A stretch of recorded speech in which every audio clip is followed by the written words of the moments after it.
Shalom Bapak Ibu Saudara yang dikasihi Tuhan. Shalom. Selamat pagi, selamat kita bertemu kembali di dalam Tuhan Yesus Kristus. Pagi hari ini mari kita siapkan hati kita. Kita bersyukur pagi hari ini kita boleh merayakan kematian Tuhan. Tuhan sudah menebus setiap dosa umat manusia. Tuhan sungguh baik dalam kehidupan kita. Dia layak dipuji dan ditinggikan. Amin.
disembah dengan segenap hatiku. Layaklah Kau Tuhan dipuji dan disembah dengan segenap jiwa ragaku. Layaklah Kau Tuhan, Mari kita mengingat setiap kebaikan dipuji Tuhan dan dalam hidup kita. disembah Hanya Tuhan kita yang layak ditinggikan. segenap hatiku. Layaklah Kau Tuhan dipuji dan disembah dengan segenap jiwa ragaku.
dari tempat maha tinggi, Bapa kekal mulia, Kau hadir di sini. Memenuhi setiap hati-hati yang terluka, memenuhi setiap hati yang rindu untuk menyembah nama-Mu Tuhan. Ku kan tenang bersamamu, Bapa.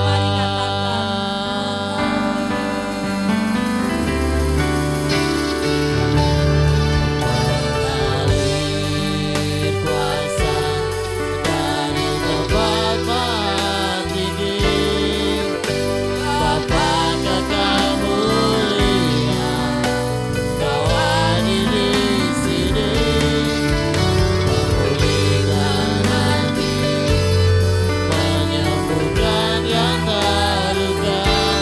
Ku kan tenang bersamamu, Bapa.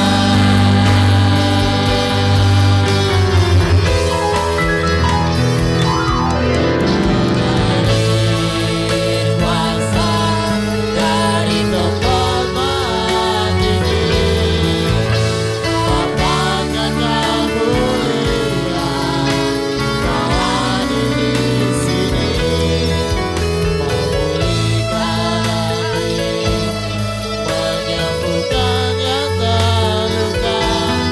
Ku kan tenang bersamamu, Bapa.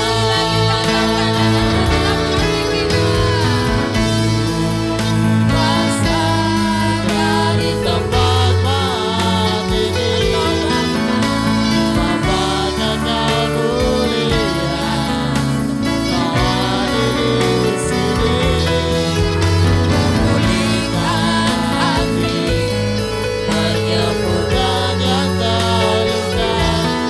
Ku kan tenang bersamamu, Bapa. Ku kan tenang bersamamu, Bapa. Ku kan tenang bersamamu,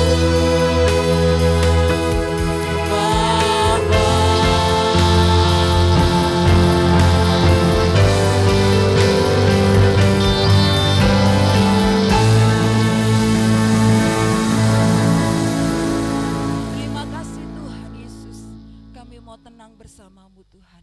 Kami percaya pagi hari ini Engkau sudah hadir tengah-tengah ibadah kami. Amin. Mengurapi setiap hati-hati yang rindu untuk menyembah dan memuliakan nama Engkau Tuhan. Urapi kami dengan kuasa Roh Kudus-Mu Bapa.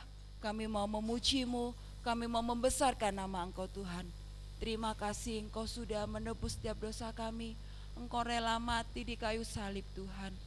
Layakkan kami Tuhan untuk kami boleh menerima perjamuan kudus-Mu pada pagi hari ini ya Tuhan.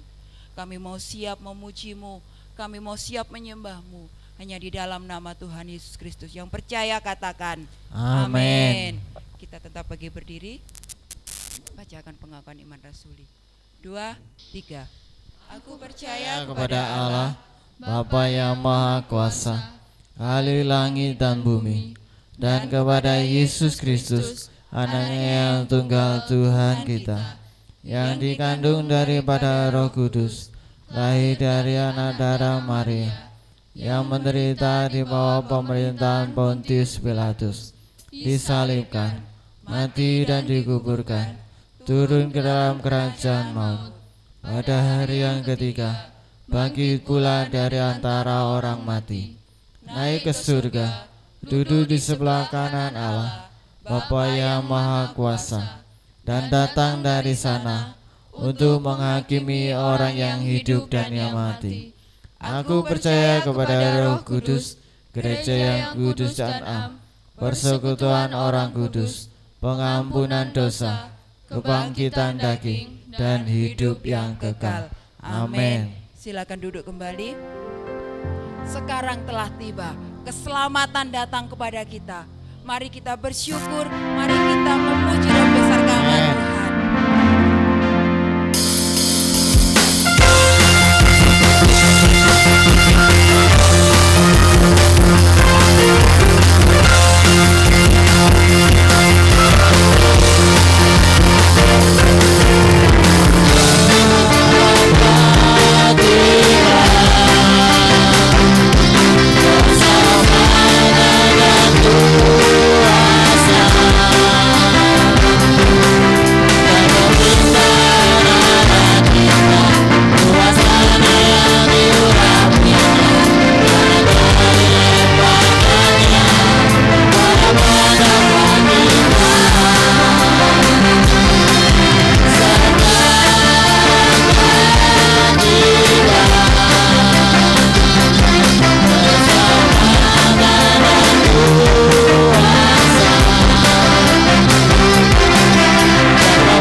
dari Tuhan.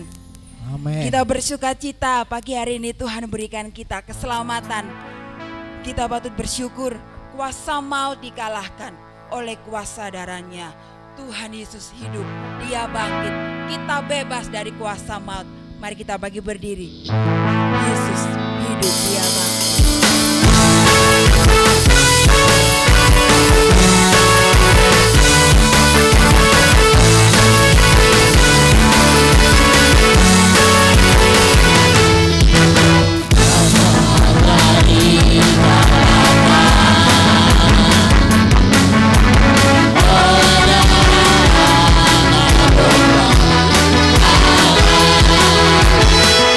Vamos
bebas dari kuasa maut. Dosa kita sudah ditebus oleh Tuhan. Amin. Amin, haleluya. Karena sungguh indah Tuhan dalam hidup kita. Seluruh pengabdiannya hanya untuk kita. Sungguh besar pengorbananmu Tuhan dalam hidup kita. Kita bersyukur kita punya Tuhan dalam hidup kita. Sungguh besar pengorbananmu Yesus. Terima kasih Tuhan. Terima kasih Yesus. Kami bersyukur. Mari kita mengingat setiap perjalanannya Tuhan untuk menuju ke kayu salib. Kita renungkan betapa baiknya Tuhan, betapa besar kasih-Nya Tuhan dalam hidup kita. Kita tidak layak di hadapan-Mu Tuhan, tapi Engkau layakkan kami untuk kami boleh menerima kuasa-Mu Yesus. Engkau rela untuk kami. Terima kasih Yesus. Terima kasih Yesus. Kami bersyukur. Sungguh besar pengorbanan-Mu Tuhan. Kemanakah aku dapat pergi menjauhi Roh-Mu yang suci? Kau sama, Kau sungguh dekat Tuhan. dan Kau dekat.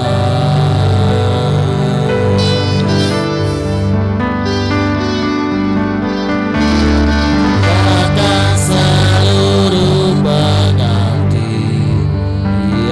Tak bisa membalas bisa membalas kesetiaan.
pengorbanan untuk kami semuanya, sehingga kami manusia boleh diselamatkan karena pengorbanan-Mu mati di atas kayu salib. Terima kasih Bapa. Ya, kami percaya pengorbanan-Mu tidak sia-sia untuk kami, Tuhan. Dialah anugerah yang luar biasa ini boleh kami hargai, yang hidup kami makin berkenan di hadapan Engkau, Tuhan. Terima kasih Yesus, terima kasih. Ampuni kami, layakkan kami untuk bersekutu dengan firman-Mu, bersekutu dengan tubuh dan darah-Mu. Urapi kami hamba-Mu, urapi jemaat-Mu, berkati hamba-hamba-Mu yang sudah melayani. Terima kasih Bapa, terima kasih. Kasih karunia-Mu luar biasa untuk kami, Tuhan. Terima kasih Yesus. Kami percaya Engkau sudah hadir di tengah-tengah kami, dan Kau siap memberkati kami melalui kebenaran firman-Mu dan perjamuan kudus. Dalam nama Tuhan Yesus kami akan sambut kebenaran firman-Mu. Yang percaya menyambut firman Tuhan katakan bersama, amin.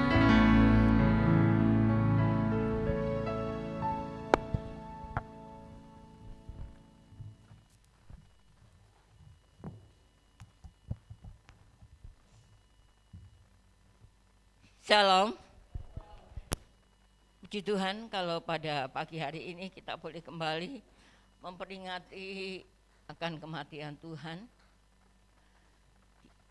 Dia sudah rela mati untuk kita, manusia yang berdosa. Kita boleh diselamatkan dan hidup kita boleh mendapatkan kehidupan yang kekal.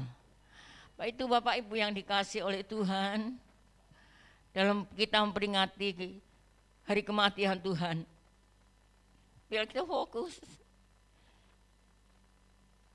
Hidup kita makin berkenan di hadapan Tuhan. Terlebih dalam saat-saat ini, kita tidak bisa bergantung pada siapapun selain kepada Yesus Kristus yang sudah mati untuk kita. Mari Bapak Ibu, kita mau siapkan hidup kita mau siapkan hati kita untuk bersama-sama menikmati hadirat Tuhan, menikmati firman Tuhan, dan menikmati perjamuan kudus, supaya hidup kita senantiasa boleh dikuatkan oleh Tuhan.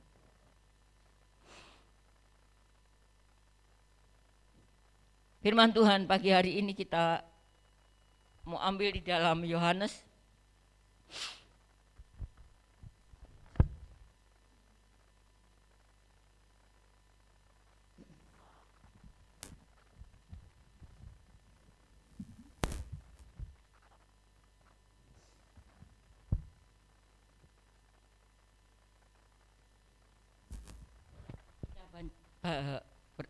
bergantian ya untuk membacanya.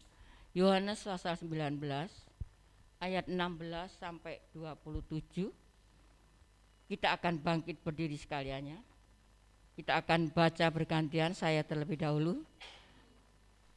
Pak Yeri bisa pakai mic ya nanti. Jadi kalau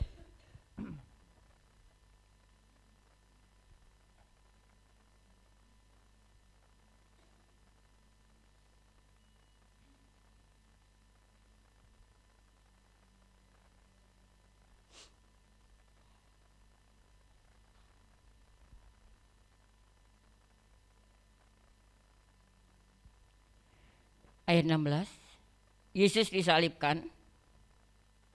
Akhirnya Pilatus menyerahkan Tuhan Yesus kepada mereka untuk disalibkan. Mereka menerima Yesus. 17. Sambil memikul salibnya, ia pergi keluar ke tempat yang bernama tempat tengkorak, yang dalam bahasa Ibrani Golgota. Dan di situ ia disalibkan.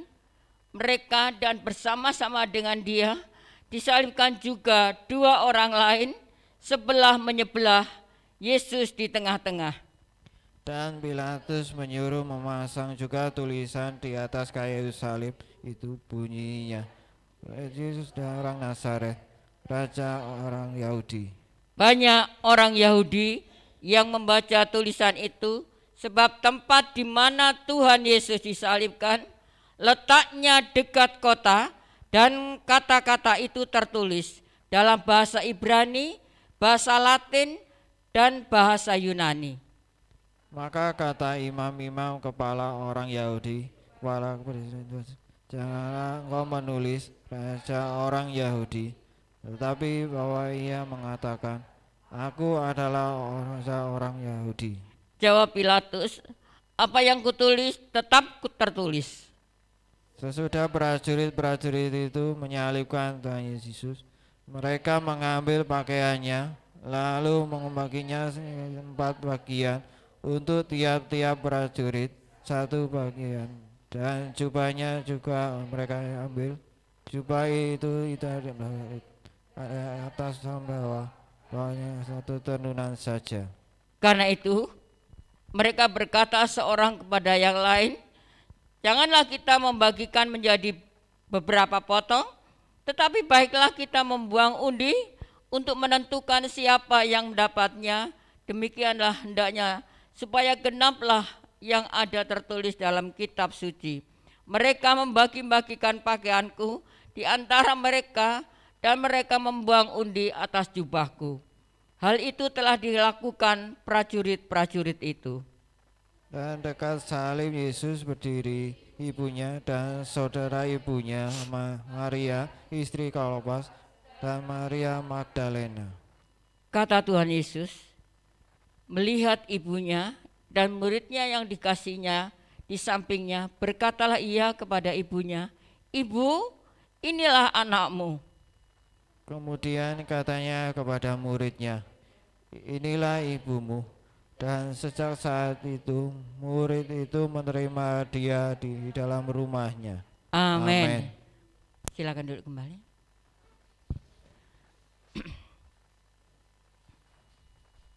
Puji Tuhan, Bapak Ibu saudaraku yang dikasihi oleh Tuhan. Pembacaan firman Tuhan pada pagi hari ini boleh mengingatkan kita kembali bagaimana saat Tuhan di Taman Getsemani berdoa, lalu Petrus menyangkal,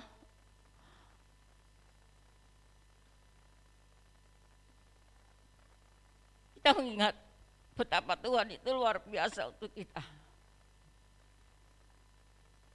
Sehingga dia menyerahkan nyawanya hanya untuk manusia yang berdosa. Bapak Ibu yang dikasihi oleh Tuhan, penderitaan Yesus di kayu salib merupakan cara yang dipilih Bapa untuk membawa keselamatan bagi umat manusia yang berdosa. Tuhan Yesus mati di atas kayu salib, mati disalibkan hanya untuk membawa keselamatan bagi umat manusia yang berdosa. Inilah luar biasanya Bapa kita yang di sorga.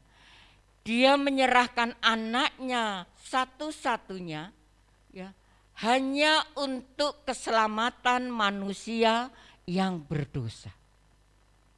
Manusia di dalam dunia ini tidak ada manusia yang sempurna, tidak ada manusia yang suci, tidak ada manusia yang tidak berdosa. Semua manusia berdosa. Makanya Bapa yang penuh dengan kasih, dia menurunkan anaknya yang tunggal untuk keselamatan manusia, ya.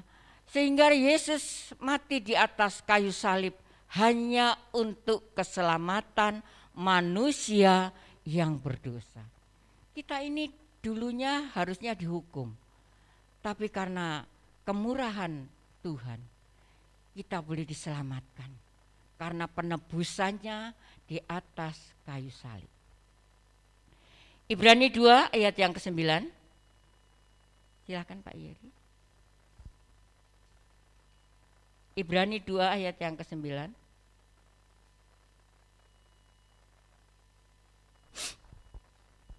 Saya banyak membaca ya, karena takut saya salah ya.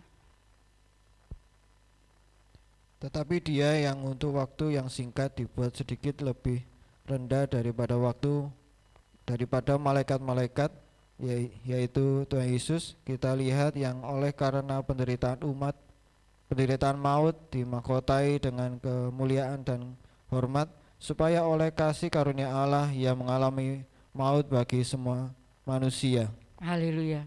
Dikatakan tetapi dia yang untuk waktu yang singkat dibuat sedikit lebih rendah daripada malaikat. Saudaraku, padahal dia itu tinggi, tapi dikatakan lebih rendah daripada malaikat. Karena apa? Karena hanya untuk kita, dikatakan yaitu Yesus kita lihat yang oleh karena penderitaan maut, apa ini? Dimahkotai dengan kemuliaan dan hormat, supaya oleh kasih karunia Allah ia mengalami maut bagi semua manusia. Saudaraku yang dikasih oleh Tuhan, dimahkotai ya. Kalau kita melihat, saya tadi kirim ya, bagaimana mukanya Tuhan saat dimahkotai duri, dicambuk, mukanya sudah penuh dengan darah ya.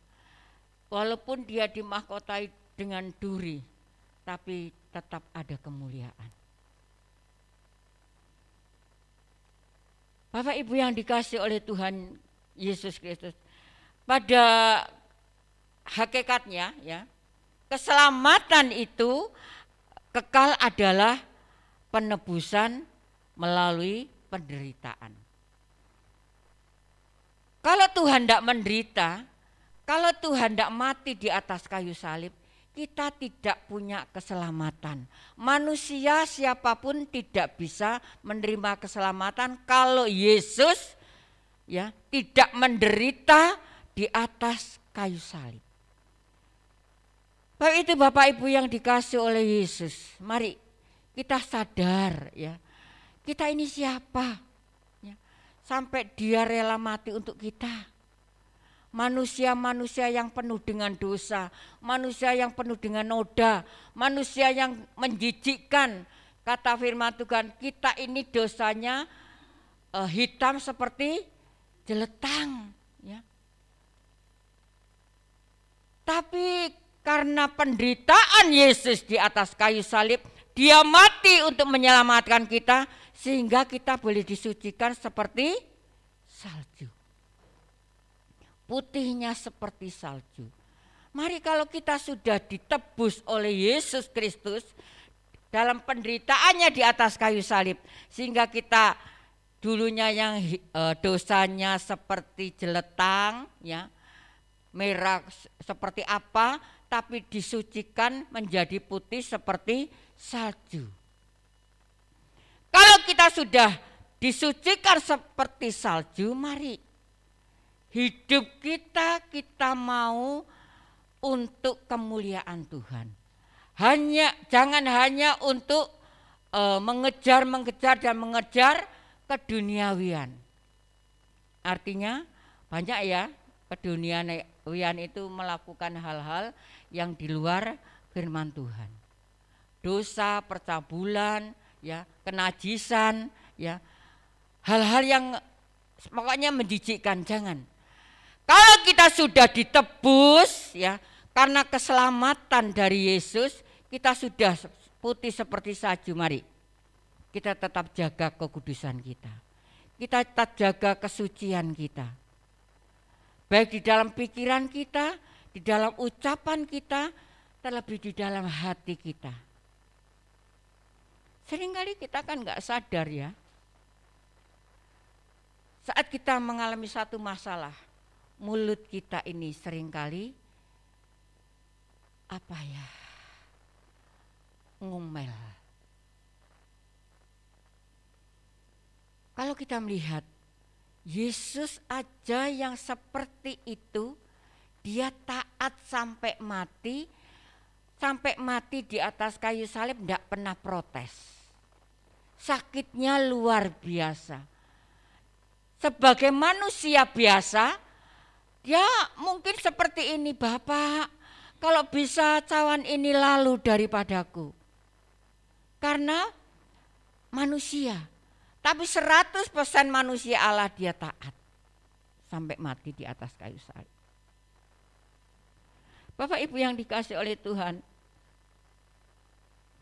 ketika terpaku dan tergantung di kayu salib, sebelum menghembuskan nafas terakhir, Yesus tetap menunjukkan hatinya yang begitu mulia, di mana dia berdoa, "Ya Bapa, ampunilah mereka, sebab mereka tidak tahu apa yang mereka perbuat."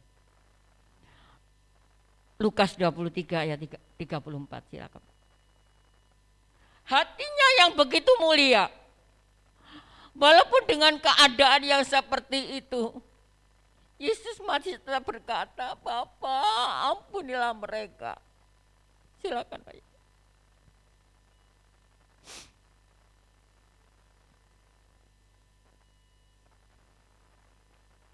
Lukas 23 ayat 34.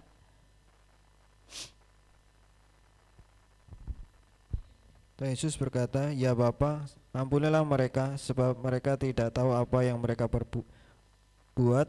Dan mereka membuang undi untuk membagi pakaiannya. Sampai situ aja ya. Lagu yang dikasih oleh Tuhan. Hati Tuhan yang begitu mulia. Walaupun di dalam penderitaan, walaupun disiksa, walaupun dihina,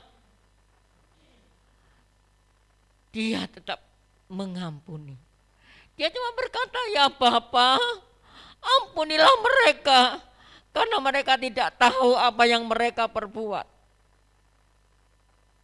Seringkali saat kita disakiti, seringkali kita inginnya membalas, menyakiti mereka.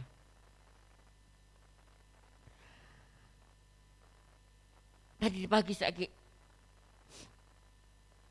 mengatakan, biarlah dalam Paskah saat ini kita bisa mengampuni siapapun yang menyakiti hati kita. Mungkin suami kita, anak kita, istri kita, atau mungkin orang lain yang menyakiti kita. Mari kita berkata, "Tuhan, saya mengampuni mereka." Kalau aja Tuhan saja yang begitu luar biasa, walaupun sampai sakit yang begitu rupa, dia coba berkata, "Ya Bapa, ampuni mereka." Mari kita mau punya hati yang luas. Siapapun yang menyakiti kita, ya, kita mau punya hati yang suka mengampuni. Saat kita mengampuni mereka, itulah yang kita sebagai anak-anak Tuhan adalah hukumnya kasih. Kalau Tuhan saja sudah mengasihi kita sampai dia rela mati di atas kayu salib, dan dia cuma hanya mengampuni dan mengampuni, jadi berkata mereka nggak tahu apa yang mereka perbuat. Loh, padahal sudah dieret-eret ya dari Taman Getsemani, dibawa ke Pilatus, ke Hanas, Kayafas, sampai ya yang terakhir ke Pilatus, ya.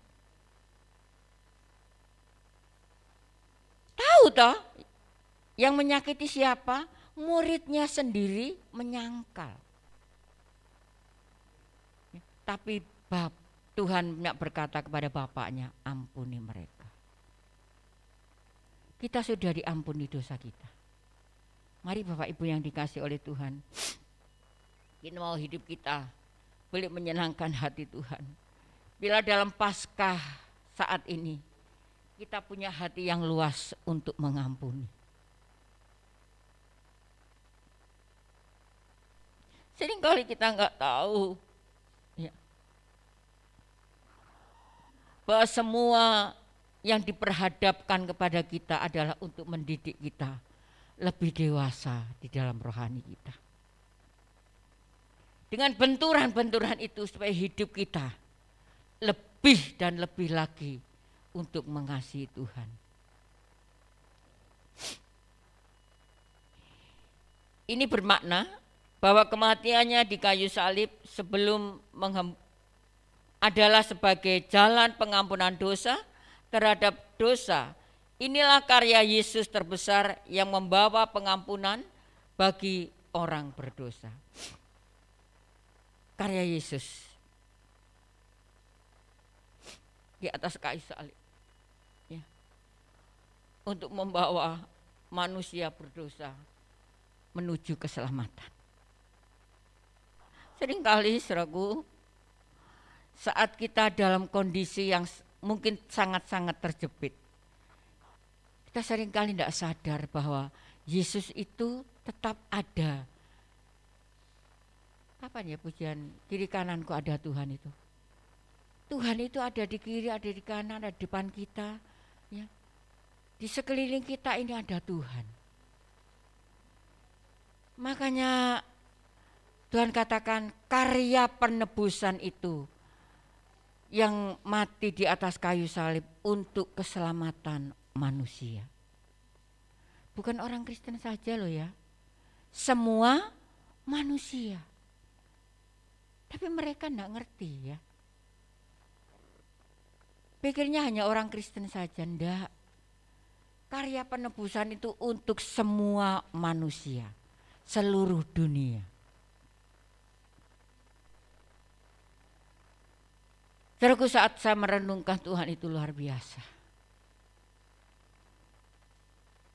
Kalau mungkin semanusia kita ya, enak-enak di sana, kenapa sih?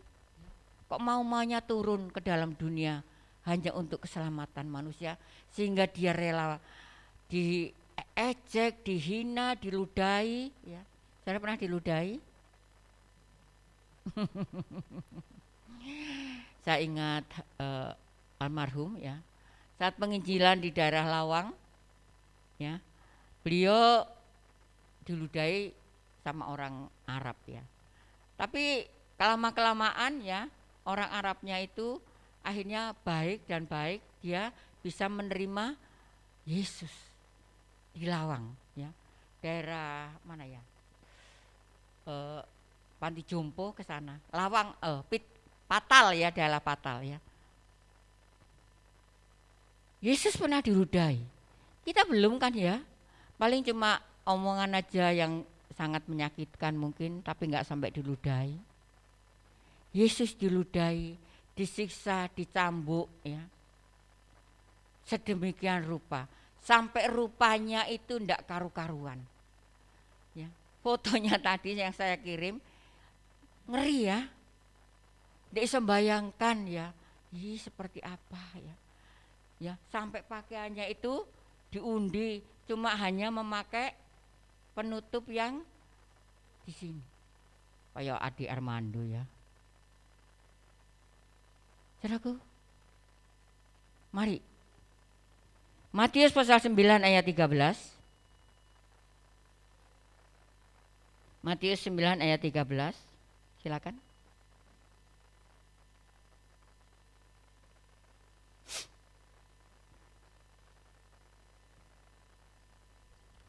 Jadi pergilah dan pelajarilah arti firman ini. Yang ku kehendaki ialah belas kasihan dan bukan persembahan, karena aku datang bukan untuk memanggil orang benar, melainkan orang berdosa. Amin. Kita ini bukan orang benar. Kita ini adalah orang berdosa.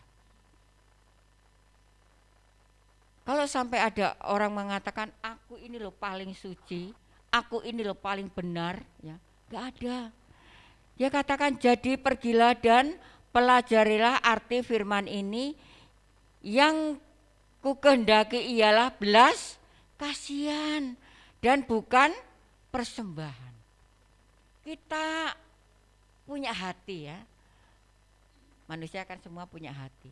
Mari kita punya hati belas kasihan kepada semua orang, walaupun itu orang yang menyakitkan kita. Tuhan Yesus saja punya belas kasihan sampai dia cuma berkata, Bapa ampunilah mereka. Kita juga seperti itu. Kalau kita punya belas kasihan, kita kan nggak sampai hati ya kalau melihat orang itu menderita. Atau mungkin saudara senang kalau orang lain menderita? Enggak ya. Apalagi musuh kita, yang memusuhi kita kan nggak suka yang bermusuhan. Yang memusuhi kita menderita kita senang? Enggak juga. Saudaraku, beberapa hari saya merenung, Tuhan, mereka sudah merasakan apa yang pernah saya rasakan.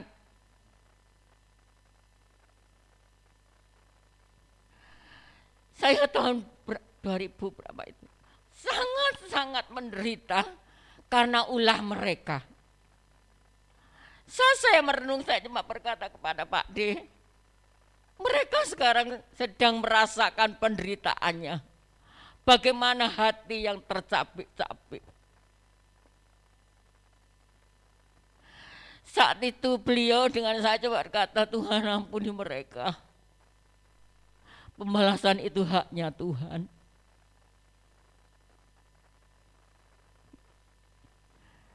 Saat ini mereka sedang merasakan apa yang pernah saya rasakan. Sakit, saudaraku.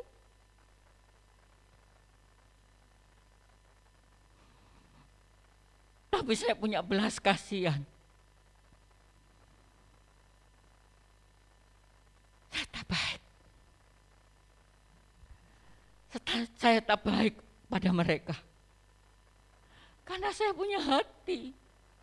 Walaupun saya disakiti, walaupun suami saya difitnah, saya tetap punya belas kasihan. Saya katakan pembalasan itu bukan haknya manusia.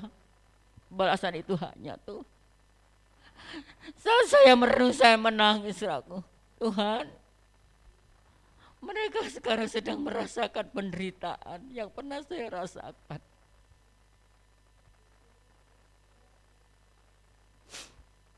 Saudaraku, mari.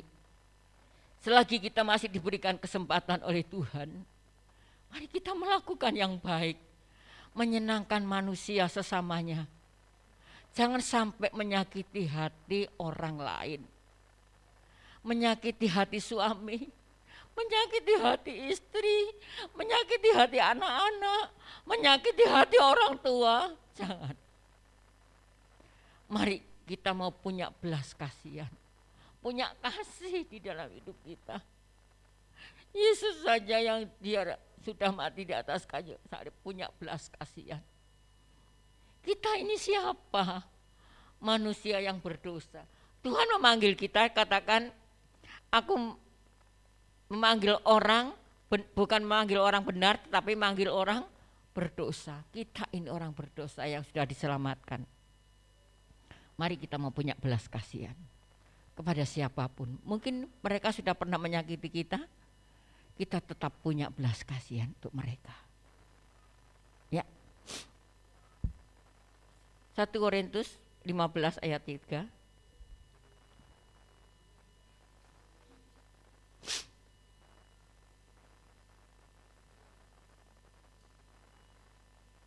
Satu Korintus 15 ayat 3.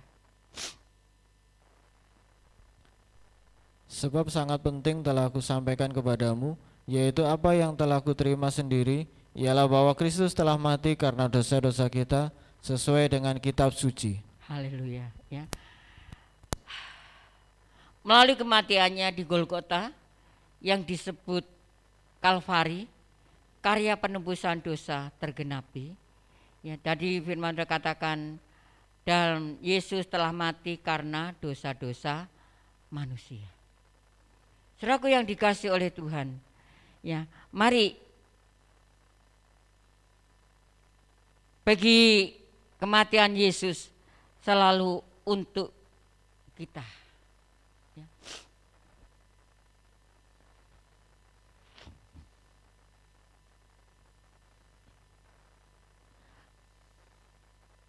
Saya kalau merenungkan betapa Tuhan itu luar biasa. Ya. Seringkali kita orang-orang Kristen ya nggak ngerti apa itu penebusan. Apa arti kematian Yesus di atas kayu salib? Untuk menyelamatkan manusia.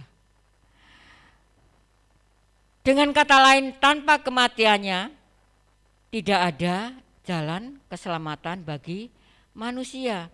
Jadi kematian Kristus adalah bagian dari rencana Bapa menggenapi janjinya dan pekerjaan penebusan dosa karya dilakukan satu kali saja. Karena nilai pengorbanan penebusan Yesus adalah sempurna. Oleh bilur-bilurnya kita diselamatkan. Kematian tidak ada dua kali ya. Satu kali saja, mati sekali untuk menyelamatkan manusia. Tadi pujian dikatakan dia enggak mati terus. Dia hidup dan dia naik menyediakan tempat di surga untuk kita. Tadi beliaunya katakan sekarang saya enggak punya rumah. Rumah saya dijual sama anak saya. Saya cuma katakan rumah kita di surga, Bu.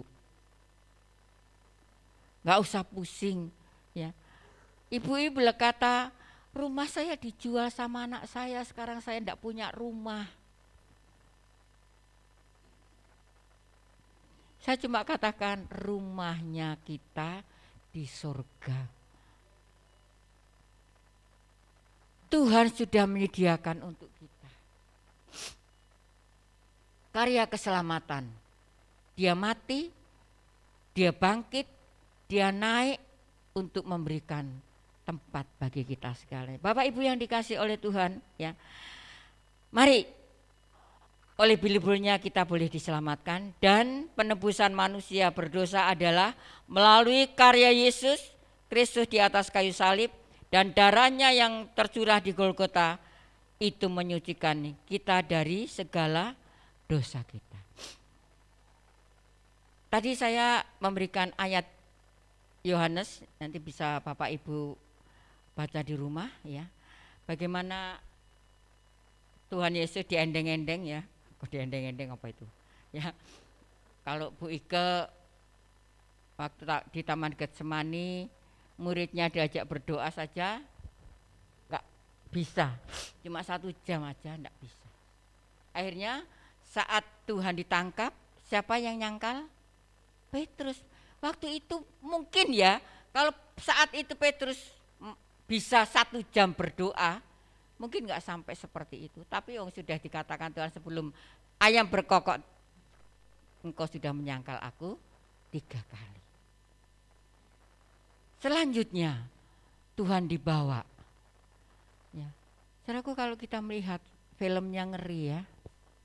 Bagaimana perjalanan Tuhan.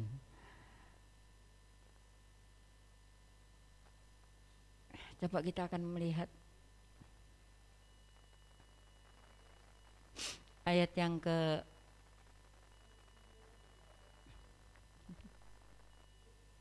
16 ya. Ayat yang ke-16. Akhirnya Pilatus menyerahkan Yesus kepada mereka untuk disalibkan. Mereka menerima Yesus sambil ia pergi keluar ke tempat yang bernama tempat tengkorak, dalam bahasa Ibrani Golgota, dan di situ ia disalibkan. Mereka bersama-sama dengan dia disalibkan juga 2 orang sebelah menyebelah. Saudaraku, Pilatus sebetulnya kepengen ya, ojo disalibkan. Pilatus kan tahu ini benar, tidak salah.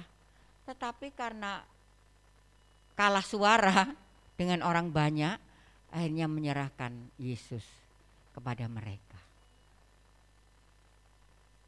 Saudaraku, saya waktu membayangkan Tuhan jalan membawa salib yang begitu besar, sudah dipukuli, sudah badannya lemah ya.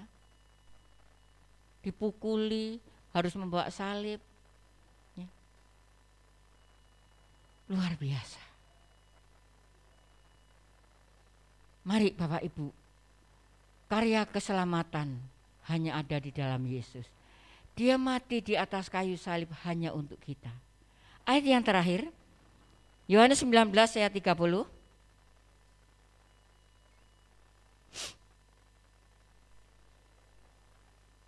Ayat yang ke-30.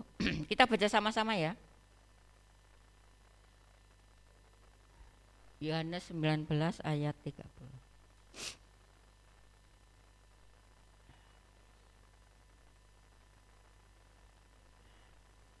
Ya.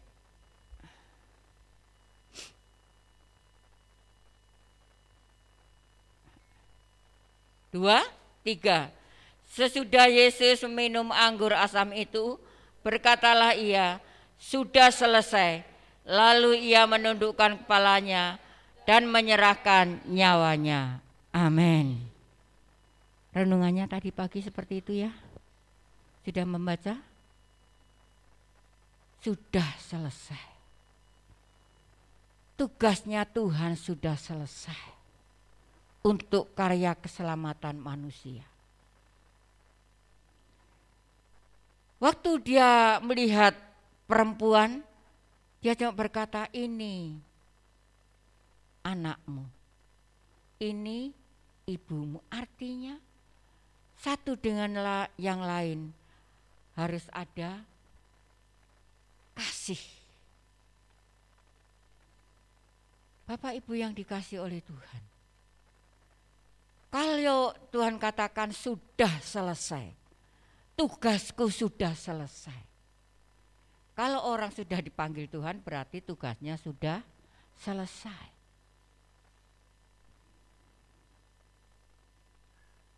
Pak Andung, Pak Lukas, Pak Rahmani, Bu Rahmani ya, tugasnya sudah selesai. Yesus katakan sudah selesai. Mari Bapak Ibu yang dikasih oleh Tuhan ya. Sesudah Yesus minum anggur asam, berkatalah ia, sudah selesai. Lalu menundukkan kepalanya dan menyerahkan nyawanya. Mari Bapak Ibu yang dikasih oleh Tuhan, kalau Yesus sudah selesai untuk menebus dosa-dosa kita, mari kita menghargai anugerah Tuhan yang luar biasa. Anugerah Tuhan, kasih karunia Tuhan yang luar biasa. Kita mau menjagalah ya. Jangan sampai kita menyalibkan Tuhan lagi yang kedua kalinya. Beliau cuma katakan, tinggal saya sama anak saya yang di Kalimantan yang masih di dalam Tuhan. Padahal putranya 7 orang. Sudah menyangkal Tuhan. Enggak ngerti karya penebusan Tuhan. Harta dunia apa sih saudaraku? Yang dikejar cuma harta dunia yang tidak kita bawa mati. Tapi saat kita mengejar keselamatan, mengejar kekudusan, mengejar hidup yang kekal, maka saat kita sudah selesai, upah kita di sana. Tuhan memberkati kita sekalian. Pujian yang terakhir tadi.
kita merenungkan bahwa Tuhan sangat mengasihi kita, bahwa Tuhan sungguh-sungguh sangat peduli atas kehidupan kita. Mari kita menghargai kasih karunia Tuhan, anugerah Tuhan yang luar biasa. Kita mau buka hati untuk menerima perjamuan kudus, supaya daging Tuhan dan darah Tuhan boleh menyatu di dalam hidup kita, sehingga kita sama seperti Dia.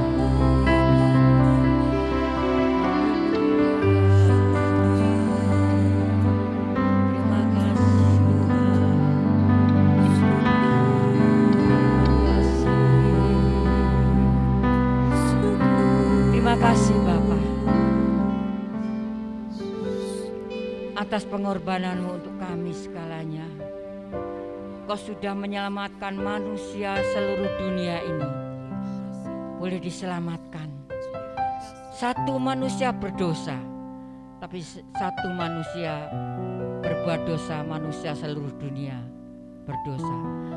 Tapi pengorbanan satu manusia boleh menyelamatkan manusia seluruh dunia.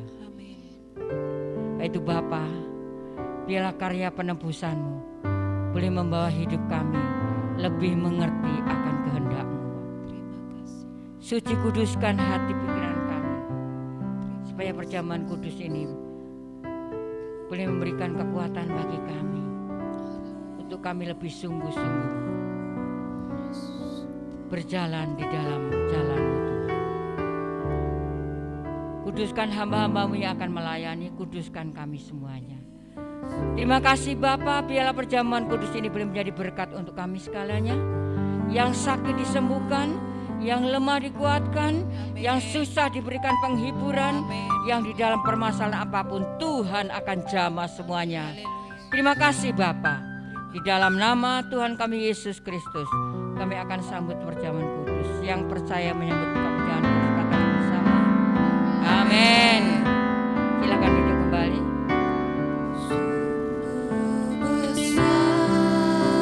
Terima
kita angkat setinggi kepala kita.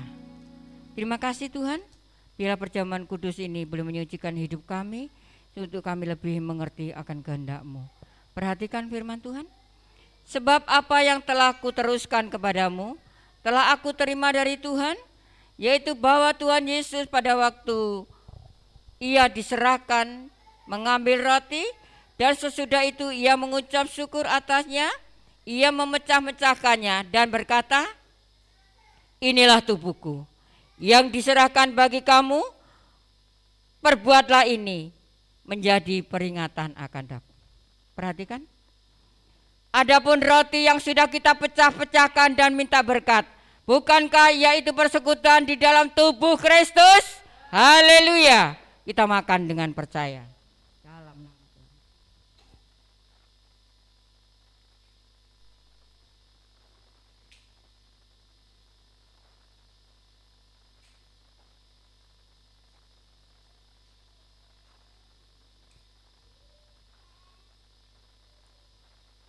Kita mau angkat anggur setinggi kepala kita. Katakan firman Tuhan. Demikian juga Ia mengambil cawan sesudah makan lalu berkata, cawan ini adalah bagian baru, perjanjian baru dan dimeteraikan oleh darahku. Perbuatlah ini setiap kali kamu meminumnya menjadi peringatan akan aku. Adapun cawan yang sudah kita mintakan berkat dari Tuhan, bukankah yaitu persekutuan di dalam darah Yesus? Haleluya. Kita minum dengan percaya supaya darah Yesus boleh menyatu.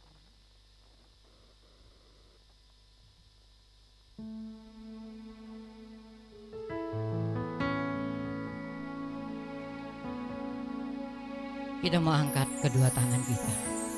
Kita boleh berterima kasih kepada Tuhan. Haleluya.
Kembali atas pengorbanan-Mu untuk kami Tuhan. Biarlah kami segalanya boleh dikuatkan, iman kami boleh diteguhkan. Pencobaan apapun yang kami hadapi, kami tetap kuat di dalam Engkau Tuhan. Terima kasih, berkati seluruh jemaat-Mu. Dalam nama Tuhan Yesus kami berdoa. Yang percaya katakan amin.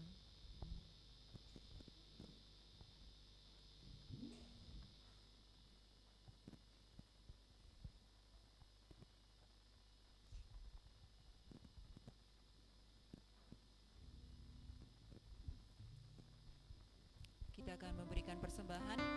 Kita siapkan persembahan kita. Kita akan berdoa terlebih dahulu. Bapak Iri berdoa buat persembahan. Terima kasih Tuhan atas firman-Mu Tuhan, pengorbanan-Mu bagi kami Tuhan. Tiba saatnya kami ingin memberikan persembahan pada Engkau Tuhan. Tidak seberapa dengan pengorbanan-Mu bagi kami Tuhan, tapi kami mau belajar untuk kami memberikan yang terbaik bagi Engkau. Dan Engkau akan berkati kami, setiap kami akan memberikan persembahan pada Engkau Tuhan. Engkau juga berkati akan hamba-Mu yang akan menjalankannya. Di dalam nama Tuhan Yesus kami akan memberikan persembahan pada Engkau. Haleluya, amin. Kami berkumpul memuji.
Hari Minggu ada ibadah kebangkitan dimulai jam 7 pagi.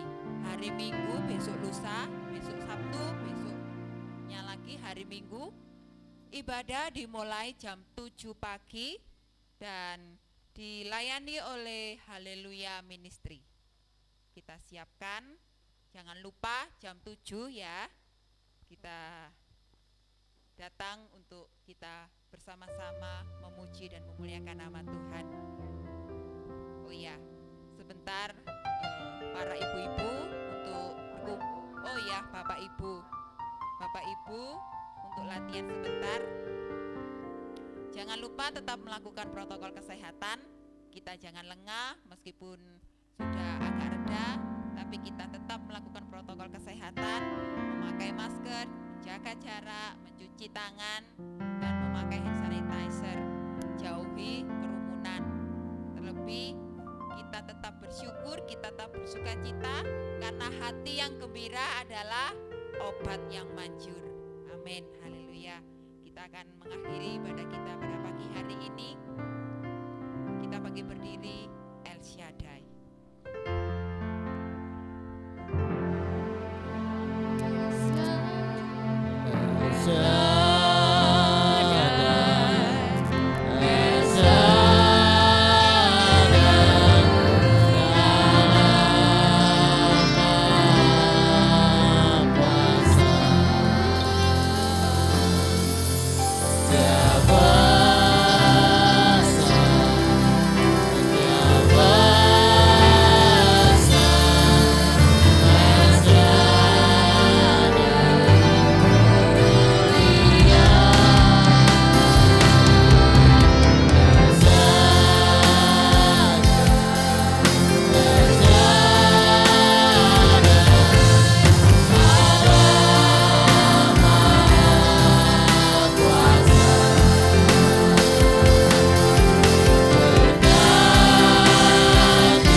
Biarlah persembahan Paskah pagi hari ini boleh menjadi berkat bagi misi dunia di dalam penginjilannya. Kita tidak bisa menginjil ke seluruh dunia, tapi dengan harta yang tidak seberapa ini bisa membawa Injil diberitakan di mana-mana. Bapa yang dalam kerajaan sorga, kami membawa persembahan kami, persembahan Paskah ini di dalam nama Tuhan Yesus Kristus. Biarlah Allah memakai alat ini untuk menjangkau banyak jiwa, untuk dimenangkan bagi kemuliaan-Mu. Biarlah misi dunia ini senantiasa boleh dipakai oleh Tuhan menurut kehendak daripada Tuhan. Tangan-tangan yang sudah memberi maupun yang belum bisa memberi, Tuhan pun juga akan memberkati dengan limpahnya. Terima kasih Bapa. Kami percaya, oh Tuhan, persembahan Paskah ini menjadi berkat untuk misi dunia. Terima kasih Bapa. Terima kasih Engkau sudah memimpin acara ibadah Paskah dari awal pertengahan sampai akhirnya. Tuhan memberkati kami semuanya. Tim pemuji, tim pemusik, LCD, kolektan, semua kami diberkati oleh Tuhan. Sebentar kami meninggalkan tempat ini, Tuhan menyertai kami. Baik kami yang berjalan kaki, mengendarai kendaraan roda 2, roda 4. Tuhan tibakan kami di rumah dengan keadaan selamat. Kami tetap berdoa untuk bangsa negara kami. Tuhan tolonglah Pak Jokowi, berikan kekuatan, kemampuan untuk mengatasi bangsa ini. DPR, MPR, Bupati, Wali Kota, Muspika, Kepala Desa, RT, RW. Tuhan tolong semuanya. Terima kasih Bapak, Kau sudah memberkati kami. Kami berdoa Bapak kami. Bapak kami yang di surga, dikuduskanlah nama-Mu. Datanglah kerajaan-Mu, jadilah kehendak-Mu di bumi seperti di surga. Berikanlah kami pada hari ini makanan kami yang secukupnya, dan ampunilah kami akan kesalahan kami, seperti kami juga mengampuni orang yang bersalah kepada kami. Dan janganlah membawa kami ke dalam pencobaan, tetapi lepaskanlah kami daripada yang jahat. Karena Engkau-lah yang mempunyai kerajaan dan kuasa dan kemuliaan sampai selama-lamanya. Mari kita angkat hati dan tangan kita untuk minta berkat dari Tuhan. Anak-anak, remaja, dewasa, orang tua, lansia, laki perempuan, biarlah kita akan pulang bersama-sama dengan berkat rahmat daripada Allah Bapa, Allah Anak, Allah Roh Kudus. Berkat jasmani, berkat rohani, berkat kesehatan, berkat kekuatan, berkat panjang umur, berkat mujizat, damai, sejahtera, sukacita ada di dalam rumah tangga kami masing-masing. mulai sekarang ini sampai selama-lamanya. Kami mohonkan berkat ini di dalam nama Tuhan Yesus Kristus. Yang percaya diberkati Tuhan katakan bersama, amin. Tuhan memberkati kita. Haleluya.